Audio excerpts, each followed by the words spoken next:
நீ சொல்லு, அவ என்ன செஞ்சான்னு. எல்லாத்துக்கும் என்னையே குத்தம் சொல்றா, டார்ச்சர் பண்றா. போதும், நிறுத்து பிரியா.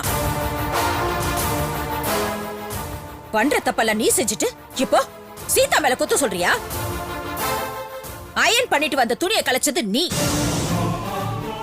பாயசம் செய்யும் போது பாலை கீழே கொட்டிட்டு அத தண்ணிய மிக்ஸ் பண்ணி பாயசத்தை டேஸ்ட் இல்லாம செஞ்சது நீ.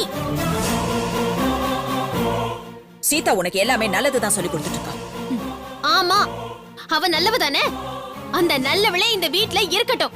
நான் கெட்டவ தானே. நான் இந்த வீட்டை விட்டு போயிடுறேன். போ சித்தி, இவ போனா போகட்டும். இவெல்லாம் சொல்லி கேட்டு தின்ற ஆளே கிடையாது. போய் பண்ணட்டும். ரவி, என்னண்ணா அது? ஏன் இப்படி கோவப்படுற? ஒருத்தர் கோவப்பட்டா இன்னொருத்தர் அமைதியா போகணும். அப்பதான் குடும்ப வாழ்க்கையில ஜெயிக்க முடியும். உன்ன மாதிரிதான் நானும் கோவப்பட்டுட்டு இருந்தேன். சீதா பொறுமையா இருந்து என் கோவத்தை மாத்தினால. அது மாதிரி இருக்க பழகிக்கோ. பிரியாவை சமாதானம் செஞ்சு ரூம்க்கு கூட்டிட்டு போ. அவசியம் இல்ல. உங்க ரெக்கமெண்டேஷன்லாம் இங்க தேவையில்லை. நான் போகதான் போறேன். நில்லுன்னு சொல்றல. அக்கா, போவல. நான் சொல்றேன். முடியாது, முடியாது, முடியாது. நீங்க எப்ப நான் குழந்தையை தத்தெடுக்க சம்மதிக்கிறீங்களோ அப்ப நான் வரேன். இப்ப உங்க எல்லாருக்கும் ஒரு பெரிய குட் பை. ஐயோ அக்கா. பிரியா, பிரியா,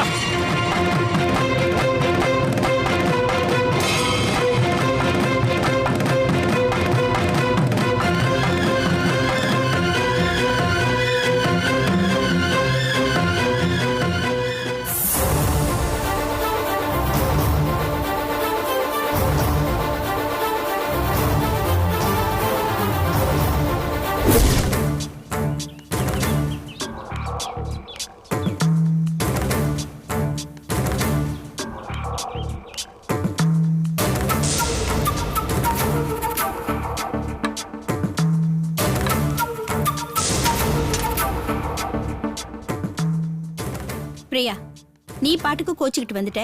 அவ அங்க என்ன பண்ணுவான்னு யோசிச்சியா? அம்மா, அங்க அவ என்ன செஞ்சா எனக்கு என்ன வந்தது? அவ பழைய சீதா மாதிரி இல்லடி. அவ ஏதேதோ பிளான் பண்றான்னு நினைக்கிறேன். அதனாலதான் குழந்தைய தத்தெடுக்க விடாம பண்றா. அப்படி இல்லைன்னா அவ உன்னை வீட்டை விட்டு துரத்திருப்பாளா? ஆமா பிரியா, இவ்வளவு நாள் வாயை மூடிட்டு இருந்தவ இப்ப இப்படி பண்றானா கொஞ்சம் யோசிச்சு பாரு. நீ இல்லாத நேரத்துல அவ அந்த சித்ரா தேவி கிட்ட எல்லா விஷயத்தையும் போட்டு உடைச்சிருப்பா. இந்த நல்ல சான்ஸ் அவ விட்டுருவாளா? அம்மா, நான் வீட்டை விட்டு வந்தது அவங்க எல்லாருக்கும் ஷாக். நான் குழந்தையை தத்தெடுக்கிறதுக்கு சீக்கிரம் சம்மதிப்பாங்கன்னு நினைக்கிறேன். நீ என்ன குழப்பாம இரு. இல்ல அப்புறம் நான் பர்மனண்டா இங்கேயே தங்கிடுவேன். பாத்துக்கோ. ஐயோ, ஏன் பிரியா, நீ வரதுக்கு முன்னாடி அம்மாக்கு ஒரு ஃபோன் பண்ணிருக்கலாம்ல? அதுக்கெல்லாம் டைம் இல்லம்மா. கோச்சிட்டு நான் உடனே கிளம்பி வந்துட்டேன். ஆமா, வார்த்தைக்கு வார்த்தை கோபம் மூக்குக்கு மேல வருதுடி.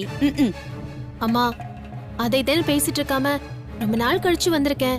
வாய்க்கு ருசி ஏதாவது சாப்பிட எடுத்துட்டு வரலாம்ல. இவ ஒருத்தி என்ன ஒரு வார்த்தை கேட்காம வந்துட்டா. நாமளே இங்க சாப்பாட்டுக்கு சிங்கி அடிச்சிட்டு இருக்கோம். இதுல இவ வேறையா? வக்கனையா அதை செய் இதை செய்யு. அம்மா, என்ன நான் சொல்றது காதுல விழுதா இல்லையா? சரி சரி, நான் போய் பண்ணி எடுத்துட்டு வரேன். என்ன?